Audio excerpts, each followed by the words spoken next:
Welcome back to another episode of Against the Grain podcast. I'm here with Toma, Dylan, and John. So here we got this. So we've all been boys since like what, elementary? Yeah, third like grade. I think all same school. Yeah. All immediate elementary. Yeah.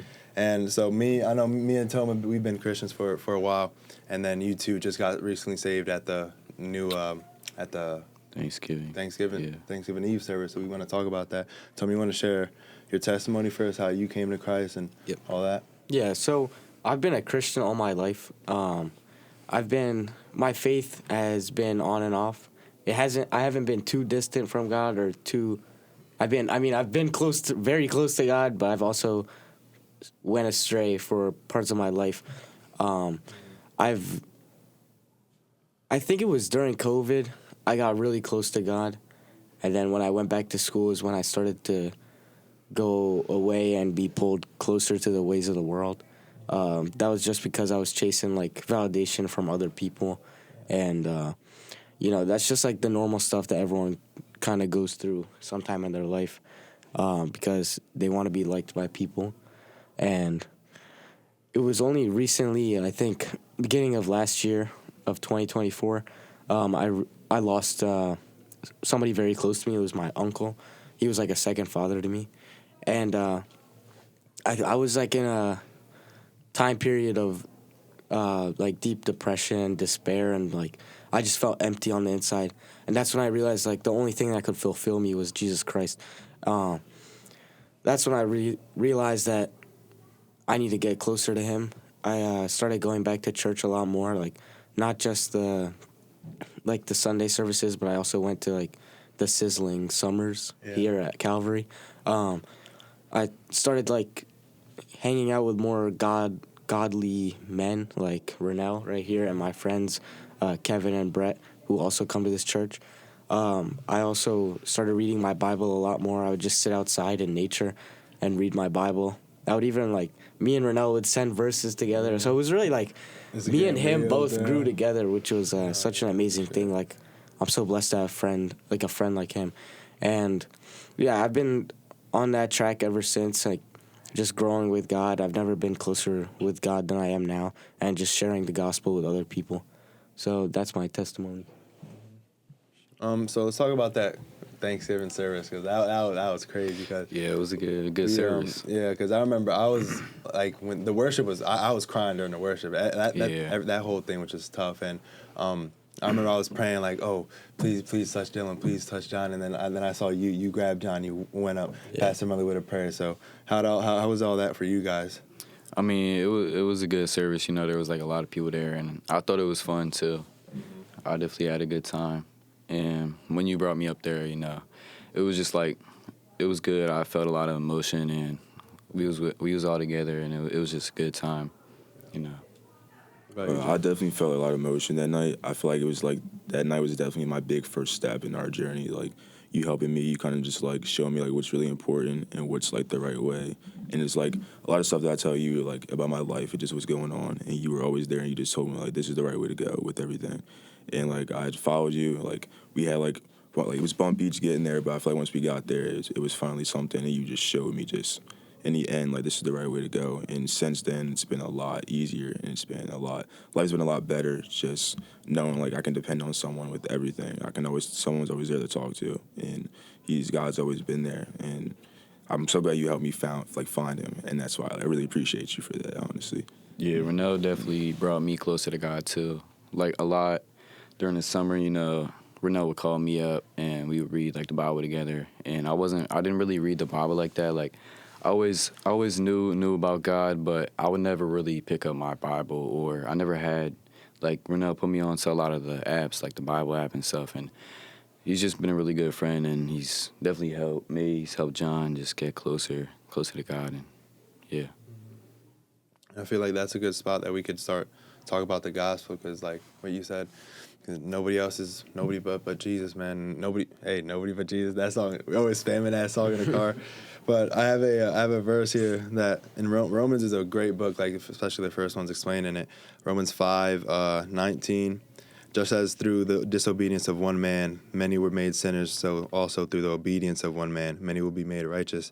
That's just Jesus on the cross. And He didn't just die for our sins. He died to be our comfort. He died to love us like that. So it's just accepting his free gift. And also John 3:16, for God so loved the world, he gave his one and only son. Just those two verses, I think, sum it up really well. Just what the gospel really is. It's based on love. It's not based on going to hell, not going to hell. It's just, he just loves us. We're his children, things of that. And we could also talk about, because we're all in the faith. You guys are new in the faith. Any like struggles about being a Christian in public schools? 'Cause I know that's different. We don't go to a Catholic school, no.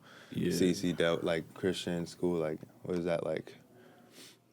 I mean, yeah, it's definitely a struggle because, there's a lot of just like, there's a lot of like kids in school, it's kind of just hard to like, because there's like bad influences and stuff.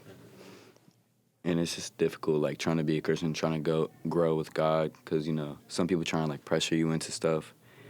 And yeah, you're going to like kind of look different, which is, I feel like that's what we want to be. We want to be a light in this world, like a light in the darkness to spread our light to other people. Exactly. I know, like, dude, whenever I would just walk in the bathroom, like we were talking about, it's just always a group smoking in the corner, and then just like even the teachers, they're teaching and they're cursing, like just like God isn't really like just present in there. Yeah, that's definitely true. God, it's not really present in school like these days as much as he used to, I feel like that's our job to just bring that light in. It doesn't have to be like we could start that off as the small gestures, like not like to that people smoking in the bathroom, not like, yo, don't do this, don't do that. Just like ask them why they're doing it. Like there's always a deeper reason to addictions. Like it's always like a deeper, like maybe the loneliness or like they haven't like been loved like the way. And that's another opportunity to share Jesus, share his love, that he's the only thing that could fill us too. Mm-hmm. And I believe that God is always in school. He's always there. You just gotta you have to be there to open up the way for him to show his light. For sure. And to wrap it up, I just want to highlight like the importance of community. You mentioned how I was a big impact on you guys, but if God never touched me, I could have never touched you guys, and we couldn't touch the people in our school. So, and I know you guys watched The Forge.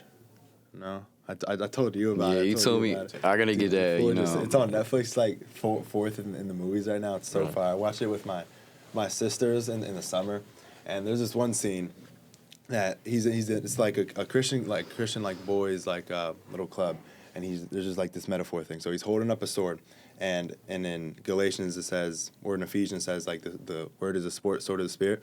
So he's just like holding up a sword, and he's just like with there for like a while, and he's just like, it's just a metaphor, like him fighting off temptation by himself, right? And then he's getting a little tired, he's getting a wobbly, his arm is coming down, but then his like community starts gathering around him. He gets a finger, like one person puts a finger, and then another person helping him up steady. So that's just like a crazy metaphor about just how important community is. We can't do this walk of life, walk of God by ourselves. We need community around us. Can you just talk about how much that means to you guys? Yeah. I wanted to talk about like sharing the gospel and how we shouldn't be afraid of it. Because I feel like, actually, it was like before I started getting close with Rahonel, I had like a Bible verse written inside my school Chromebook, which I shouldn't have had written. But, I don't know. It was with a pencil, on the yeah, side? I don't even remember what the Bible verse was, but I remember Rahonel saw it and he was like, yo, that's a nice Bible verse. Yo, I remember that. Yo. Yeah, we were talking about like our favorite Bible verses, and I was like, I didn't know that Rahonel was a Christian at the time, and I was like, yo, you should come to my church one time. Yeah. Then I brought him here at Calvary, and then like, I don't know. God is good, man. I'm so proud of Rahonel. I'm so proud of everyone at this table, to be honest.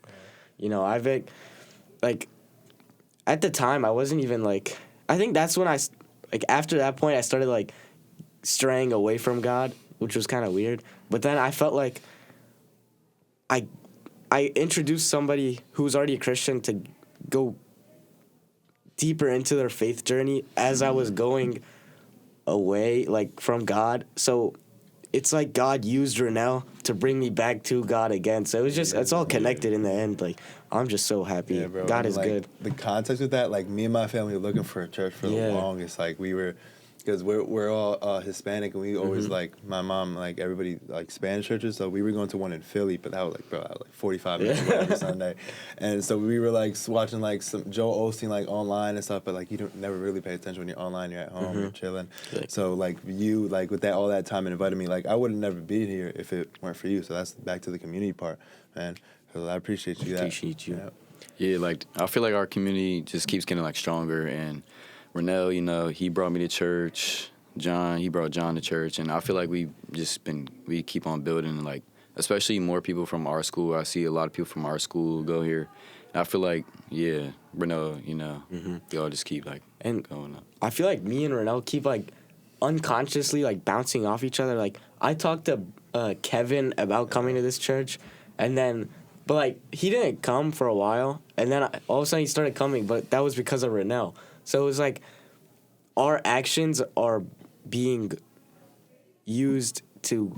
God is using us. Yeah, God is using us together, which is crazy. And we don't even realize it sometimes, but like we could be talking to the same person, and we're like, oh, we didn't really make an impact. And then somebody else goes up to them, and then, you know, it's just planting that seed. And then that's just... God's doing the rest. Yeah, it's just... Yeah, it's really good. God is good. Guys, thank you for joining us here at Against the Game podcast, and we'll see you next time.